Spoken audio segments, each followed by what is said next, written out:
حبايبنا اللي متابعينا، كنا نزلنا قبل كده مقاطع صغيره لكواليس تشطيب الدفاس فرع المنوفيه بركه السبع، اول فرع يتفتح في المنوفيه. والفرع طبعا هيبقى شغله في المندي والمشويات، لكن اساسه شغل المندي، وهيجي له طبعا شيفات حضرميه، يعني شيفات من اليمن. فعلا ان هم دي شغلتهم وديت المهنه بتاعتهم ومختصين فيها. فان شاء الله الفرع هيكون أول فرع يتفتح في بركة السبع متخصص في شغل المندي. جودة اللحمة طبعا هتكون جودة محترمة جدا وسعر مقبول جدا، لأن طبعا اللحمة بتاعة المندي ما بتكونش فيها غير لحوم حية، لازم تكون اللحمة حية، سواء جديان أو سواء تيس أو على حسب الشغل اللي هيتعمل. احنا طبعا ده كمالة الشغل بتاعنا اللي احنا كنا منزلينه، فهنوري لحضراتكم. انتوا شفتوا الفيديو في اول ما دخلنا المكان، هنشوفه دلوقتي بعد الفينش واثناء التجهيزات شكله ايه. قرب كده عليا، هنطلع كده مع بعض دلوقتي. اتفضل يا استاذ احمد. ده طبعا اللوجو بتاع الدفاس بتاع المطعم. اثبت ما تتحركش وانت بتصور. تمام، تعال اطلع، خلي حركتك بطيئة. خد لقطة كده هناك.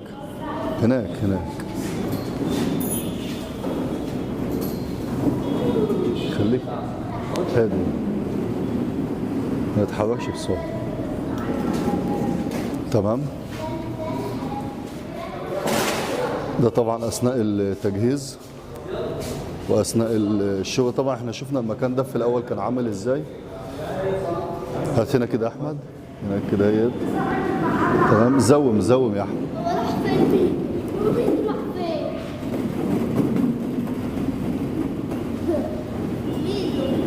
خش بقى الجزء اللي هناك. تمام، تعالى هات بقى الجزء اللي هنا ده كده. طبعا شفنا العفرة اللي كانت هنا. عديني كده.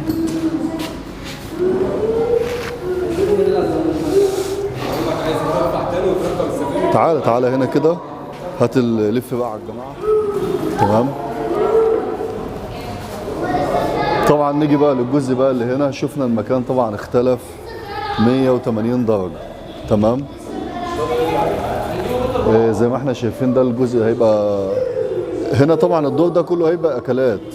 تمام، في قعدة عربي في الجزء ده، بحيث لو حد حابب ان هو يقعد على الارض ويبقى الاكل بتاعه هو قاعد. في ناس بترتاح كده وفي ناس بترتاح كده، فهيبقى في ناس تقعد هنا وفي ناس تقعد هنا. الشغل ده طبعا شغل بارتيشنات خشب.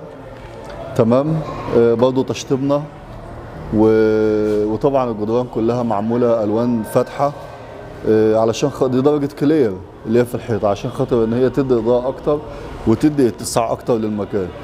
الواجهات طبعا كلها سيكوريت زي ما احنا شايفين. السيكوريت طبعا ده بيخلي الفيو بتاع الزبون وهو قاعد بيديله جو حلو، يخليك وانت قاعد كده ما انتش عايز تقوم تمشي، ما تزهقش، لان الواجهه كلها سيكوريت. فالفيو بتاعك وانت قاعد وشايف الدنيا حواليك وشايف الجو حواليك بيكون جو جميل جدا، وجو يحببك في القعده يعني بصراحه. تعالى هنا برضه جزء تاني ترابيزات. فالتقسيمه كويسه جدا الحمد لله. احنا شايفين الاول كانت الوساخه عامله ازاي والدنيا كانت عامله ازاي، ودلوقتي بقى الوضع شكله ايه. اتفضل كده يا استاذ احمد.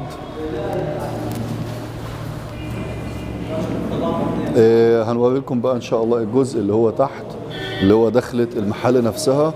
هنشوف برضو الدخلة ديت الحمد لله ظبطناها ظبطة كويسة جدا، هتشوفوها في الفيديو وهتشوفوا المراحل اللي عدت فيها كلها.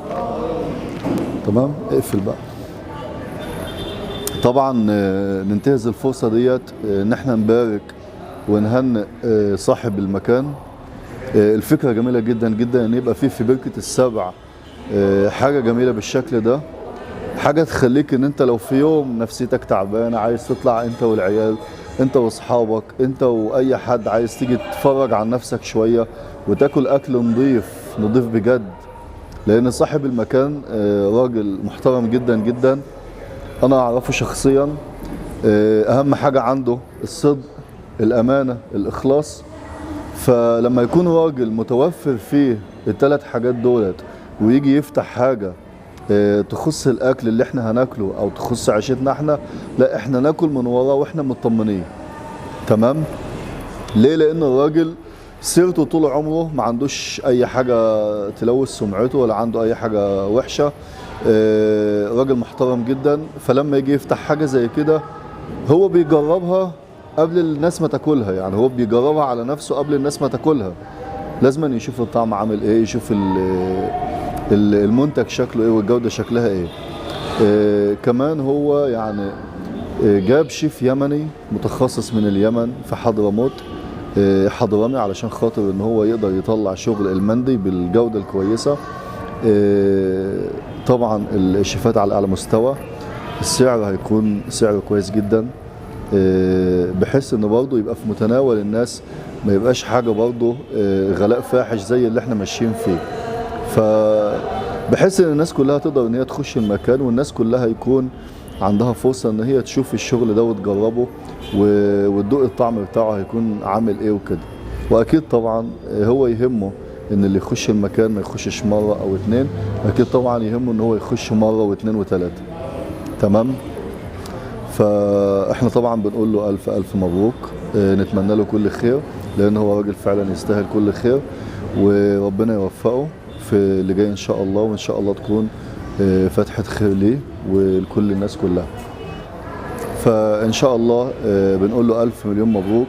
ودي فكرة كويسة جدا ان يبقى فكرة المندي اول مطعم يتفتح مندي في بركة السبع، وان شاء الله ربنا يبارك ويكون فيه فرع واثنين وثلاثة، وان شاء الله الناس كلها هتحب القعدة هنا وهتحب ان هي تيجي تاكل كل يوم هنا. وان شاء الله الاسعار هتكون في متناول الجميع. انا شفت المنيو كويس جدا مقارنة بالاسعار اللي حوالينا، لا يزيد على كده جودة اللحمة وجودة المنتج بتاعنا هيكون حاجة محترمة جدا. في ناس طبعا هتقول لي طب انت بتعمل الفيديو ده انت راجل بتاع تشطيبات او كده. لا، انا بعمل الفيديو ده حبا في الشخصية، وان احنا نتمنى له الخير، لان فعلا هو يستحق ويستحق اكتر من كده. واحنا متعودين دايما اي عميل معانا بنتمنى له الخير، طالما هو راجل كويس معانا وبيتمنى لنا الخير احنا كمان ما نكرهلوش الخير. فان شاء الله بدعو كل الناس اللي هي تعرفنا او الناس اللي هي اللي متابعانا او الناس اللي هي تشوف الفيديو ان هي تيجي تجرب الافتتاح هنا. ان شاء الله هيكون يوم الخميس اللي جاي، فان شاء الله هيكون افتتاح كويس جدا. وهحاول ان شاء الله برضه اصور لكم يوم الافتتاح او الكواليس بتاعه الافتتاح ان شاء الله باذن الله، هتكون حاجه كويسه جدا. وهنحاول نصور لكم المطعم اللي تحت ان شاء الله دلوقتي برضه وهنشوفه مع بعض. ده طبعا يا جماعه المكان من بره اهوت، شكله محترم جدا والحمد لله تعبنا فيه والشكل طلع كويس جدا زي ما احنا شايفين.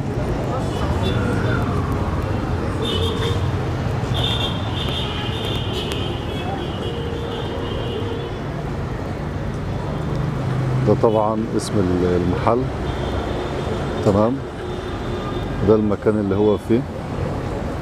المكان طبعا في بركة السبع جنب جملة الشاذلي.